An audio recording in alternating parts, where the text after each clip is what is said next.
క్రీస్తునందు ప్రియమైన వార్లారా, మరణాత మన వరుడయ్యున్న యేసుక్రీస్తు ప్రభువారి నామం పేరిట మీకందరికీ శుభములు కలుగునుగాక. ఆమేన్. పరిశుద్ధులు ఎం దేవదాసయ్య గారిచే రచింపబడిన పరమగీతార్థము అనే పుస్తకం యొక్క ఆడియో కంటిన్యూషన్. అతని శిరస్సు అపరంజి వంటిది, అతని తల వెంట్రుకలు కాక పక్షముల వలె కృష్ణ వర్ణములు, అవి నొక్కులు నొక్కులుగా కనబడుచున్నవి. పరమగీతము 5వ అధ్యాయం 11వ వచనం. ప్రార్థన. నీ మాట వలన పాపులను పరిశుద్ధులుగా చేసిన తండ్రి, మేమును పరిపూర్ణ పరిశుద్ధతలోనికి వచ్చినట్లు మాతో మాట్లాడుమని అపరంజి వంటి శిరస్సు గల క్రీస్తు నామమున వేడుకొనుచున్నాము తండ్రి. ఆమేన్. ఈ వచనమునందు ప్రియురాలు ప్రియుని యొక్క తల వెంట్రుకల మహిమ స్థితిని వర్ణించుచున్నది. అతని శిరస్సు అపరంజి వంటి బంగారమును, పుటము వేయగా మష్టుపోయి మేలిమి బంగారమగును. దీనిని అపరంజి అందురు. లోకములోని బంగారమునకు మష్టు ఉన్నది, కాని ఈ అపరంజి శిరస్సు ఏ మష్టు లేనిది. సముద్రమును కలుగచేసిన దేవుడే శిరస్సయ్యున్నాడు. సమస్తము ఈయన వలననే కలిగినది. ఈయన లేకుండా ఏదియూ కలుగలేదు. ఈయనే సర్వ సృష్టికి శిరస్సు. యోహాను 1:2. ఈయన అదృశ్య దేవుడైనను మనుష్యుడైనను సమస్త మానవులకు ఈయనే శిరస్సయ్యున్నాడు. ఈయన లోకములో మనిషిగా జీవించినది 33.5 సంవత్సరములు మాత్రమే. ఈ 33.5 సంవత్సరముల జీవితమే శిరస్సు. ఈ 33.5 సంవత్సరముల జీవితమంతటిలో కలిగిన శోధనలన్నిటినీ జయించుచూ వచ్చెను.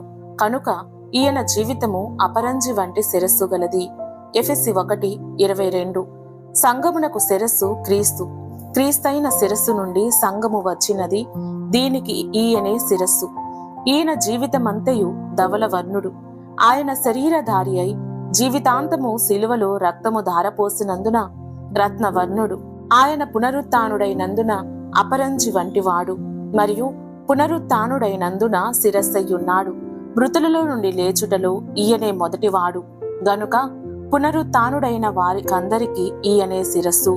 కనుక ఈయన సంఘమునకు శిరస్సయ్యున్నారు.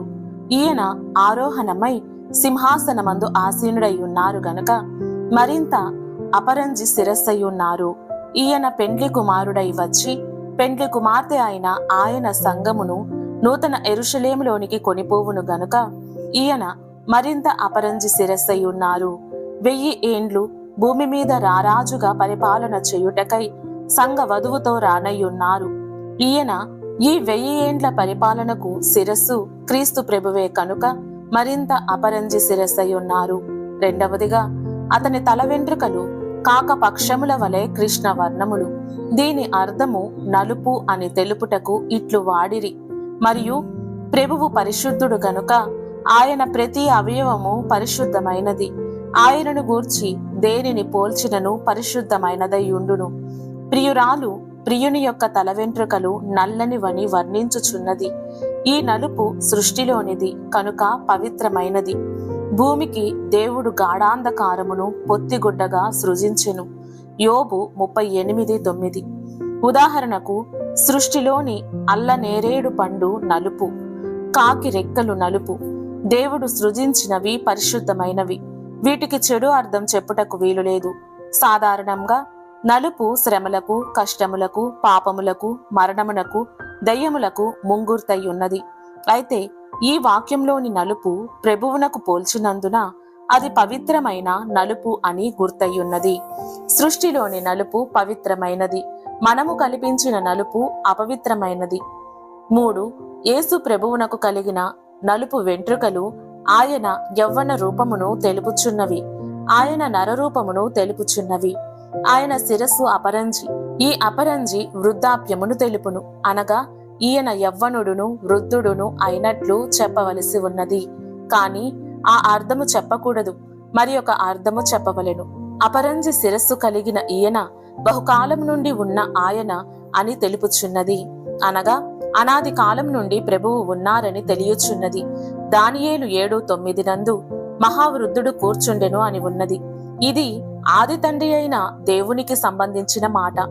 ఆ మాట ప్రభువునకు వాడవలసి వచ్చినప్పుడు తండ్రి ఉన్నప్పటి నుండి ఈయన ఉన్నారని చెప్పవలసి ఉన్నది. నేనే ఆది అయి ఉన్నాను అని యేసు ప్రభువు చెప్పిన మాట జ్ఞాపకమునకు తెచ్చుకొనవలెను. అనగా ఈయన అనాది కాలం నుండి ఉన్న దేవుడై ఉన్నాడని ఈ అపరంజి శిరస్సును బట్టి తెలియచున్నది. కాని ఈయన తల వెంట్రుకలు నల్లగా ఉన్నందున దైవ రూపము ఎల్లప్పుడూ యవ్వన రూప సౌందర్యమును కలిగి ఉన్నది, కాని వృద్ధాప్యము ఉండదు. భూమి మీద నుండి వెళ్లిన పెండ్లి కుమార్తె అనంత కాలము వరకు యవ్వన రూపమునే కలిగి ఉన్నది. దీనిని బట్టి ఈయన యవ్వనుడని అర్థమగుచున్నది. ఈయన ఎప్పుడూ యవ్వనుడే. ఆయన నరరూపంలో ఉన్నప్పుడు యవ్వనవంతుడుగానే ఉండి మానవ రక్షణ కార్యక్రమమును సంపూర్తి చేసెను. కనుక ఎప్పుడునూ రక్షింపగలిగిన యవ్వనవంతుడుగానే ఉండెను. ఈయన శ్రమల వలన వడలిపోక, విచారము వలన ముసలివాడు కాక నిత్యమును యవ్వనవంతుడుగానే ఉండెను. హెబ్రీ 13:8 నందు యేసు ప్రభువు నిన్న నేడు నిరంతరము ఎప్పుడునూ ఒకే రీతిగా ఉన్నాడని ఉన్నది. మానవులకు అనాది కాలం నుండి ఉన్న దేవుడుగా ఉన్నాడు. ఇది అపరంజి శిరస్సును తెలియజేయుచున్నది.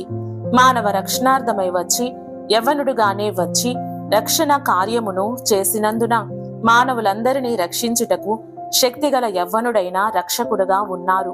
ప్రభువు అపరంజి వంటి వారు, అనగా అనాది పురుషుడు.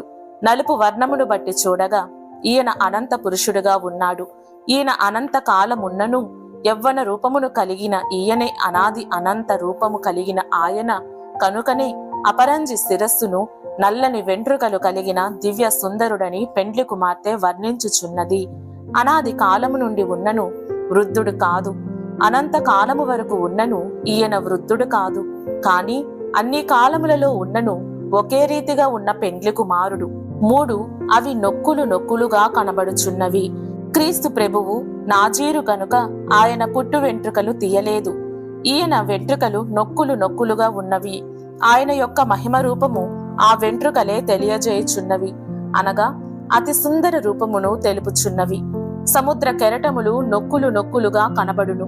అట్లే ఈయన తల వెంట్రుకలకు కలిగిన నొక్కులు నొక్కులు కలిగిన మహిమ రూపమును ప్రకటన 4:6 నందు గల గాజు సముద్రము తెలుపును. ఆయన మహిమ అనాది కాలము నుండి భూలోకము వరకును, భూలోకము నుండి పరలోకము వరకును, పరలోకము నుండి అనంతకాలం వరకును ఈయన మహిమ కెరటముల వలె నొక్కులుగా ప్రవహించుచూనే యుండును. తల వెంట్రుకలు దువ్విన ఎడల రాలిపోవును గాని ఈయన మహిమ ఎన్నడూను రాలిపోవునది కాదు, ఎప్పుడునూ మహిమతోనే ప్రకాశించుచుండును. ప్రార్థన. మహిమ రూపుడైన ప్రభువా, నీ మహిమ ఎప్పుడునూ తరుగనది. నీ మహిమ దూతలకు, సృష్టికి, మానవులకు నిత్యము ఇచ్చుచున్నను. నీ మహిమ తరుగనదయ్యున్నది కనుక స్తోత్రములు. ఆ నిత్య మహిమలో నీ రూపము గల పెండ్లి కుమార్తెను ఉంచే తరుగని మహిమను ఇచ్చుచున్నావు గాన అట్టి మహిమతో మమ్మును అలంకరించుమని క్రీస్తు నామమున వేడుకొనుచున్నాము తండ్రి. ఆమేన్. మరణాత.